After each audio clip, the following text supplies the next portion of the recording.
তৌফিক দান করেছেন আলহামদুলিল্লাহ। এবং তারপর মানবতার মুক্তির দূত হযরত মুহাম্মদ মুস্তাফা সাল্লাল্লাহু আলাইহি ওয়াসাল্লাম তারপর শতকোটি দুরূদ ও সালাম অবতীর্ণ হোক সাল্লাল্লাহু আলাইহি ওয়াসাল্লাম। সম্মানিত উপস্থিত মুসল্লিগণ, আমরা আজকে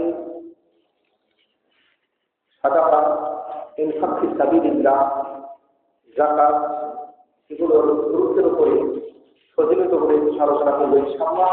আমা তাওফিক ইল্লা বিল্লাহ। যাকাত হচ্ছে ইসলামের অন্যতম একটি স্তম্ভ, যেটাকে তৃতীয় স্তম্ভ বলা হয়। সালাতের পরে আল্লাহ সুবহানাহু ওয়া তাআলা কুরআনুল কারীমে অসংখ্য জায়গায় এই যাকাতের নির্দেশনা দিয়েছেন। পবিত্র কুরআনুল কারীমে সূরা বাকারা 257 নম্বর আয়াতে আল্লাহ বলেছেন যে ইন্নাল্লাযীনা আমানু, নিঃসন্দেহে যারা ঈমান আনলো, ওয়া আমিলুস সালিহাত, আর ভালো কাজগুলো করলো, ওয়া আকামুস সালাহ, এবং সালাত করলো, ওয়া আতাউস যাকাত, এবং যাকাত দিল। তো এখানে সালাতের পরে যাকাতের উল্লেখ করা হয়েছে। এইভাবে অনেক জায়গায় যেখানে আমরা সালাতের কথা উল্লেখ করছেন সেখানে যাকাতের কথা উল্লেখ করছেন। যাকাত একটি গুরুত্বপূর্ণ আর্থিক ইবাদত,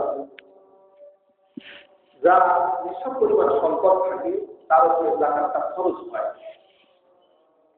আর এসব হচ্ছে 7.5 ভরি স্বর্ণের সমমূল্য স্বর্ণ থাকা অথবা সমমূল্য ব্যবসায়িক পণ্য থাকা, গচ্ছিত টাকা পয়সা থাকা, অথবা 52 ভরি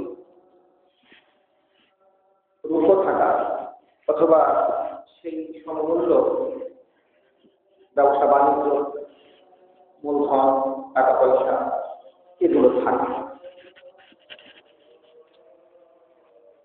তো যার কাছে এই এসব পরিমাণ সম্পদ থাকবে তার জন্য আল্লাহ সুবহানাহু ওয়া তাআলা এই যাকাতকে খরচ করে দিয়েছেন শতকরা 80 টাকা।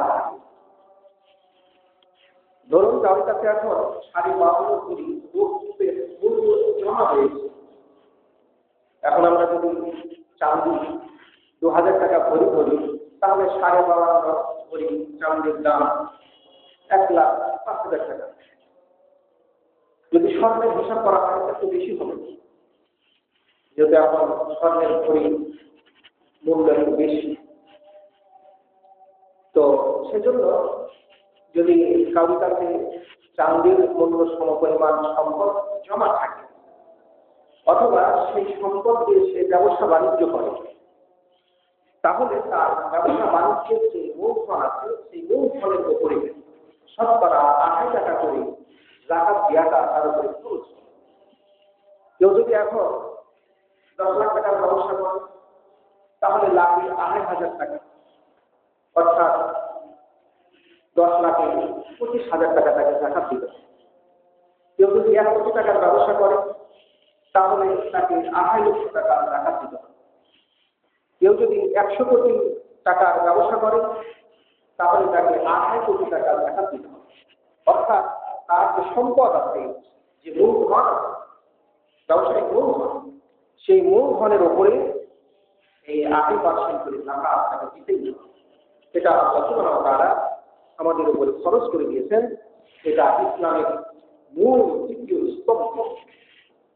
এটা কেউ যদি অস্বীকার করে তাহলে সেই চিরস্থায়ী জাহান্নামী কাফের হয়ে যায়, এবং কেউ যদি এটা দিতে অস্বীকার করে তাহলে যিনি রাষ্ট্রপ্রধান থাকবেন তার দায়িত্ব হচ্ছে তাদের সঙ্গে মোকাবেলা করা, তাদেরকে যাকাত দিতে বাধ্য করা, আর যতক্ষণ তারা যাকাত না দিবে তাদের সাথে সংগ্রাম করা, লড়াই, তারা কি লড়াই করে আসে। তো এটা হচ্ছে সরকার, ইসলামী রাষ্ট্রের দায়িত্ব যে তারা জনগণের কাছ থেকে তাদের মূলধনের যে যাকাত সেটা তারা আদায় করে বাইতুল মালে জমা নেবেন। এটা সরকারের দায়িত্ব। এবং আল্লাহ যে সমস্ত ব্যয় উল্লেখ করে দিয়েছেন, খাত উল্লেখ করে দিয়েছেন, সেই সমস্ত খাতে সেটা ব্যয় করবে। এখন যদি সরকারিভাবে সেটা না করা হয়, যেমন আমাদের এখানে সরকারিভাবে সেটা আদায় করা হচ্ছে না, যাকাত ফিতরা হলো এগুলো সরকারিভাবে আদায় করা হচ্ছে, সরকারের তহসিলের মাধ্যমে সেটা হাসিল করা হচ্ছে। এটা জনগণের ইচ্ছা করে ছেড়ে দেওয়া হয়েছে। জাকাতের একটা হয়তো ফান্ড খুলে দেওয়া হয়েছে, টাকা দিলে দাও না দিলে না, ইসলামী ফাউন্ডেশনের মাধ্যমে একটা ফান্ড খুলে দেওয়া হয়েছে, দাও টাকা। কিন্তু তারা লোক নিয়োগ করে গ্রামে গ্রামে মহল্লায় মহল্লায় ডাটা তৈরি করে কার কত মূলধন আছে সেই মূলধনের উপরে 2.5% থেকে দিতে হবে। এই যে বাধ্যকতা এটা জারি করা হচ্ছে না, কায়েম করা হচ্ছে না।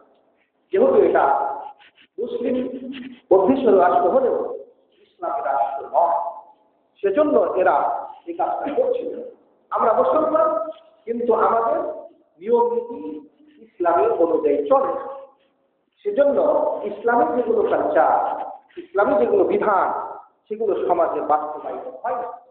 অথচ আমরা দাবি করি যে আমরা 90% মুসলমান, অথচ যেই দেশে 90% মুসলমান সেখানে তো সলাত কায়েম থাকার কথা, সেখানে তো যাকাত কায়েম থাকার কথা, সেখানে তো আল্লাহর বিধিবিধান অন্যান্য বিধিবিধান কায়েম থাকার কথা, কিন্তু নেই। তাহলে আমরা কেমন মুসলমান? আমরা নিজেকে মুসলিম দাবি করি, অথচ আল্লাহর বিধান বাস্তবায়নে আমাদের মধ্যে মানবতা রয়েছে, আমাদের মধ্যে উদাসীনতা রয়েছে, আমাদের মধ্যে অস্বীকৃতি রয়েছে, অস্বীকার রয়েছে। এতে যে ব্যক্তি সালাতের বিধান কায়েম করতে অস্বীকার করবে, যাকাতের বিধান কায়েম করতে অস্বীকার করবে, আল্লাহর বিভিন্ন বিধান কায়েম করতে অস্বীকার করবে, সে অস্বীকার করার কারণে সে কাফির হয়ে যাবে এবং চিরস্থায়ী জাহান্নামী হয়ে যাবে।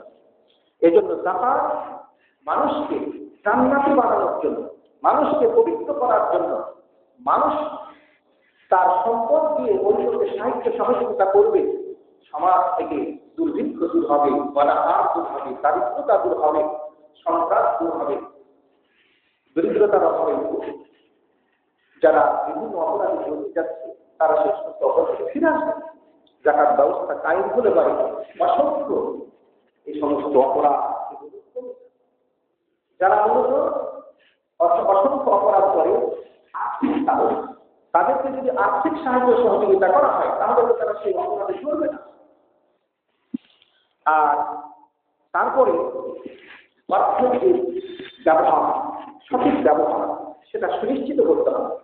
এটা আমাদের প্রত্যেক মুসলিমের দায়িত্ব। সেটা আমরা যদি ঈমান আনি, সৎপথ কাজগুলো যদি করি আর সালাত করি, যাকাত দিই, তাহলে আল্লাহ সুবহানাহু ওয়া তাআলা ঘোষণা দিচ্ছেন যে লা খাউফুন আলাইহিম ওয়ালা খাউফুন আলাইহিম ওয়ালা হুম ইয়াহজানুন।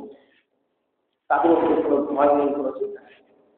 তারা দুনিয়াতেও সুখে শান্তিতে বসবাস করতে পারবেন, ভয় ভীতি থাকবে না। চুরি হওয়া, ডাকাতি হওয়া, চিন্তায় হওয়া, নিহত হওয়া, আহত হওয়া, সম্পদ লুটেরা লুটে নেবে, এ ধরনের কোনো কিছুই ভয় তাদের থাকবে না। দুনিয়াতেও থাকবে না, আখিরাতেও থাকবে না। দুনিয়াতেও তারা চিন্তামুক্ত হবে, আখিরাতেও তারা চিন্তামুক্ত হবে। লা খাউফুন আলাইহিম ওয়ালা হুম ইয়াহজানুন। একই আমরা যদি ঈমান না আনি, সৎপথ না করি, সালাত না করি, যাকাত না দিই, তাহলে আমাদের ভয় আছে। দুনিয়াতেও ভয় আছে, আখিরাতেও ভয় আছে। দুনিয়াতেও চিন্তা আছে, আখিরাতেও চিন্তা। আল্লাহ সুবহানাহু ওয়া তাআলা আমাদেরকে ভীতিশূন্য করার জন্য, চিন্তামুক্ত করার জন্য, ভয় শূন্য করার জন্য, নির্ভীকভাবে জীবনযাপনের জন্য সুন্দর সুন্দর বিধান তিনি আমাদেরকে দিয়েছেন। সেই বিধানের অনুসরণ আমাদেরকে অবশ্যই করতে হবে।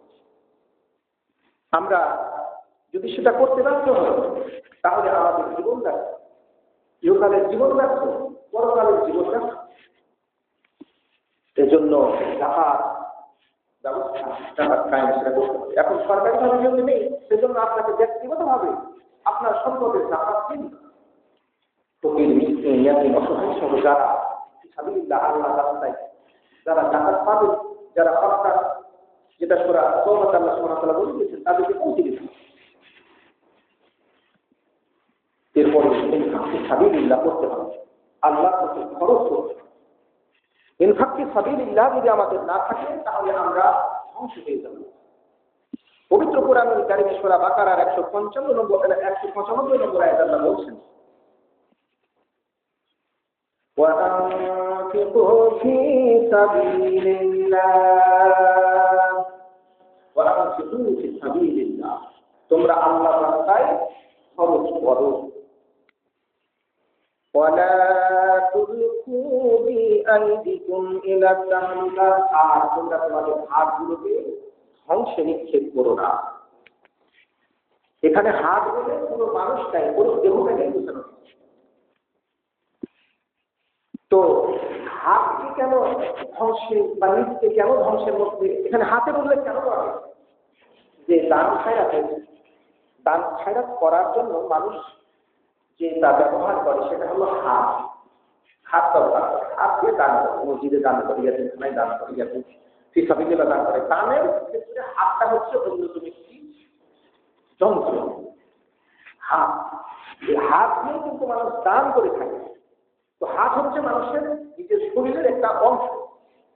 এই অংশ বলে পুরো শরীরটাকেই বোঝানো হচ্ছে, পুরো দেহটাকেই বোঝানো হচ্ছে। এটা হচ্ছে বালাগাতুল মুরসাল বলা হয়। এর মাধ্যমে একটি অংশ বলে পুরো বডিটাকে বোঝানো হয়। অনেক সময় একটি অংশ বলা হয়, পুরো বডিটাকে এখানে উদ্দেশ্য থাকে। তো এখানেও তাই, আল্লাহ এখানে হাত বললেন, তার কারণ হচ্ছে যেই হাত আল্লাহর পথে ব্যয় করবে না সেই হাত ধ্বংসপ্রাপ্ত হবে।